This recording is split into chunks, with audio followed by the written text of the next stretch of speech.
Okay mga kamads, mga kaibigan, welcome back to another Franklin Miano content. Well, ano po yung nangyari sa WorkSmart? Papakita ko lang sa inyo. Ito pong WorkSmart, ito na ngayon yung bagong front page ng WorkSmart. Unang inalis nila tong video na to. Yan. Course creator who are looking to earn 1 million. Pero mo laging nandito si Alex Hermosi, yung idol niya, di ba? Si Alex Hermosi ba, no? Creator. Tsaka si Don, ano yun? Si Corion? Who are looking to earn $1 million in the next 6 months.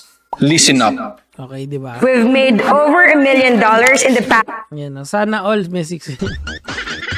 Siguro naisip nila na kaysa madibang sila, kailangan may umatras.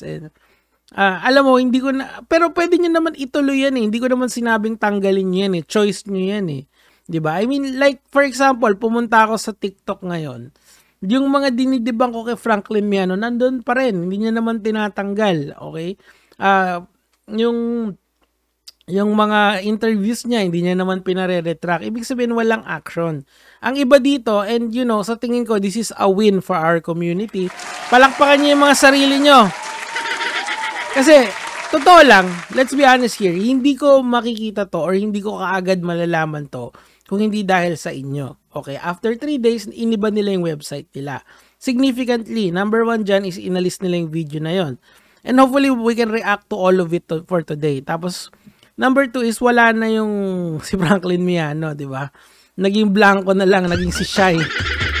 Ngayon, I don't know the reason why ginawa nila yan. I mean, totoo lang, kung yung ano naman, kung yung tao naman hindi naman kilala si Franklin Miano, tapos maganda naman yung service nyo, it doesn't matter, right? Yung opinion ko will never matter, di ba? So, well, gano'n naman talaga. And eto lang, hindi ko kayo pinipilit na sumagot sa, well, hindi naman gano'n, pero sinasabi ko lang kung gusto niyang sumagot. Pero kung ayaw niya, okay lang. Walang problema, tuloy-tuloy ang ligaya. Kasi you cannot compel anyone to answer. Well, you can say na, sagutin mo ako. Pwede yun. Pero you cannot compel them to answer. Okay. You can ask them. But not compel. Kasi yung compel pamimilit eh. Or may halong force yun eh. Diba? So, anyway, that's the reason why etong mga to ay iniba nila. So, yun nga yung isa doon. Pero, again, same pa rin yung criticism ko. Nasaan yung fine print sa money back guarantee. Asan dyan? Kasi when I click all of these, ayan, teka lang kasi makikita kasi yung ano eh, may mga, okay, teka yan. So, alam mo yan, puro booking, puro dun sa Google Forms lang pumupunta siya. So, ibig sabihin, wala masyadong changes talaga except tinanggal nila si Franklin Miano. Una, tinanggal nila yung information ni Franklin Miano in relation sa YouTube page niya. Kasi yung YouTube page niya, it's easily searchable. He is very visible sa internet. That's the problem with that quick of a fame. Di ba? Sobrang sikat siya in a short period of time. Naging under the microscope siya. Tinitingnan siya ng lahat ng mga influencers or lahat ng mga tao na gustong kumontent sa kanya. Not just me. Diba? So, risk nyo yan nung linagay nyo si Franklin Miano dyan sa analytics na yan. Siya yung ginawa nyo example. Diba? And even you guys actually have, pagka in-scroll down mo, teka lang marami silang example na ginawa dito. Buti na lang may copy tayo mismo nung webpage, diba? Ayun, posted on traditional media. Ayan, see? Nandyan yung, featured Mr. Chinkitan, nandyan yan yung original. Pero pag ngayon, pag tinignan mo, wala na yung mga yan, di ba? Puro ano na lang, well, kung ano yung si service na pinaprovide nila, whatever that is, di ba? So, that's why, siguro parang, again, this is a marketing agency, yun yung claim nila rito, right? So, I'm just saying na, kung nakatulong ako sa inyo, you're welcome. Ngayon, hindi ko kasalanan kung bakit yung tinanggal si Franklin Miano. Gusto ko lang sabihin sa mga mukha nyo. Baka kasi, Nico David kasi nangingialam ka eh. Ako ba yung may kasalanan kung bakit dinibang ko si Franklin Miano? Ako ba yun? May information siyang nilabas, kinontra ko. That's it. Okay? Kung ayaw na, kung if many agree with me, so be it. Kung konti lang, so be it. That's how the internet works. You cannot please everybody. Ang problema lang talaga, glaring kasi yung mga mali ni Franklin Miano. Maybe I did you a favor here. Kasi yung content ni Franklin is, atomic bomb. Ibig sabihin, madaling mag-viral dahil atomic bomb. Or mali. Di ba? Ibig sabihin talagang kitang-kita siya. So, good luck dyan sa venture nyo. But then again, I still have things to say here. Again, number 1 dyan is itong money back guarantee. Where is the fine print? Hopefully, nasa front page din kasi yung testimonial, yung yung fine print niyan, terms and condition. This is what I want to see. O, inalis na rin yung address. Ako, natatandaan ko pa yung address. Actually, di ba may address sa bandang baba? Nawala na rin di ba?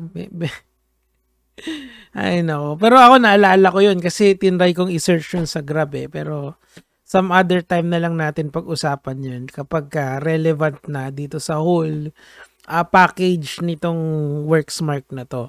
Pero inalis nila siguro si Franklin Miano for the idea na siguro nakita nila na, well, sabi ko nga sa inyo, very controversial na tao si Franklin Miano dito sa social media because of his, well, fame and notoriety at the same time. Anyway, siguro, we are going to continue this some other time kasi na-record naman natin yan and we can react to that anytime we like. But ang sinasabi ko lang talaga, iniba talaga nila to ng sobra. Now, again, it's not my fault. Tandaan nyo yan. Kasi with or without my commentary, pwede nyo namang ibahin yan. And of course, you can always ignore me. Pwede naman. Di ba? But I think etong mga ganitong klaseng pangyayari sa internet, I credit this to everyone sa community. Kasi napaka-team effort kasi nung nangyayari lagi dun sa community namin sa Facebook. Yung nakikita nyong link, asan na ba yun? Eto, dito sa Facebook page natin and dun sa group chat natin. Maraming salamat po sa inyong lahat kasi dito sila, dito lahat ng yung mga topics natin dito nagsisimula and yung mga may bago yata si Pio. And dito ko unang nakita yan. Tapos nakita ko, everyone is interested.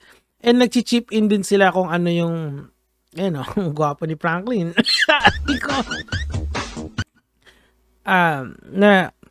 Tawag dito, nag-chip in din sila ng mga, ng gagawin, ng mga ideas nila. Tapos kino-consolidate ko na yon doon sa bigger picture of making this content. So maraming salamat again to everyone. Kala ko magpa-file ng COC si Alden tsaka si Kat. Tapos syempre sa TikTok din natin kasi okay lang naman yung views kumpara mo dun sa iba. Kasi yung sa TikTok kasi nag-upload lang din ako dito kasi yung ibang advocacy ko dyan ko linalagay. Tapos ang kagandahan din dito, nakakasagot agad ako dun sa mga taong nagtatanong or dun sa mga may kailangan ng point of clarification or may magandang argument tayo na pwedeng magkaroon ng healthy discussion. Diba? Hindi lang ako sumasagot dun sa mga ad hominems talaga. Kasi meron dito talaga grabe yung yun, parang siya, sino yun yung isang araw, yung si Chupaela. Nakalimutan ko yung pangalan nun. Nakakatawa yun kasi merong wrestler kasi, Fela yung tawag niya dun sa sa fandom niya, si Sheamus. So, I don't know man. Siguro, kaya yun nagkakaganon kasi I'm not the ideal guy sa mata niya. So, and I am, I'm pretty laid back pagdating sa mga bagay-bagay. But, again, it's really how you prioritize things. Kaya siguro kaya hindi niya mag-gets yung position ko. Pero, it's understandable dahil, nasa internet tayo, people will always have different opinions sa inyo. Pero sana lang, kunyari kay Bricks, wag mo sanang isipin tong mga ganito as an attack on your person. It's not, okay? Hindi ito, walang personalan dito. It's only, I'm criticizing you based on what you post and based on doon sa sinabi ni Franklin Miano at sa ginawa niya ngayon. And of course, yung integration nyo doon sa ginawa niya, doon sa sarili niyong website.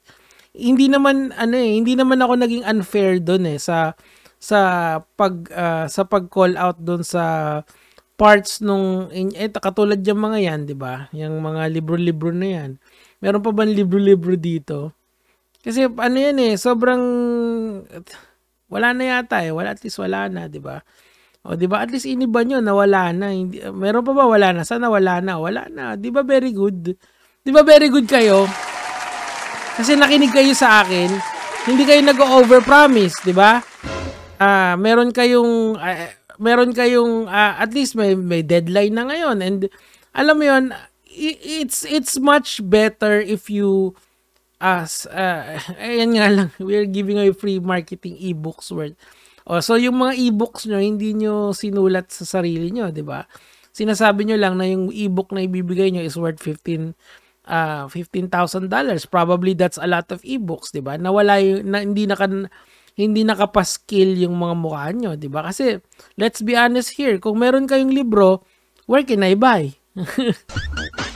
'Di ba kasi dito sa natin, sa content natin, may mga libro kayo, ayan The Social Leader, The Power of hindi ko mabasa, The Power of Educational Content, The Secrets of Content Marketing, asa na yung The Art of Organic Marketing, asa na yon? Di ba? So I'm just saying sa inyo na it's better to at least kung nakinig kayo sa akin tapos nag-adjust kayo because of this debunk, then thank you so much. 'Di ba? It's not hindi yun something na dapat nyong ikahiya or dapat nyong ikagalit. Maybe this time, maybe baka nga nakaganda pa sa inyo yun Kasi totoo lang, I don't wish anyone to fail. Sinasabi ko pa ulit-ulit yun sa lahat ng content ko.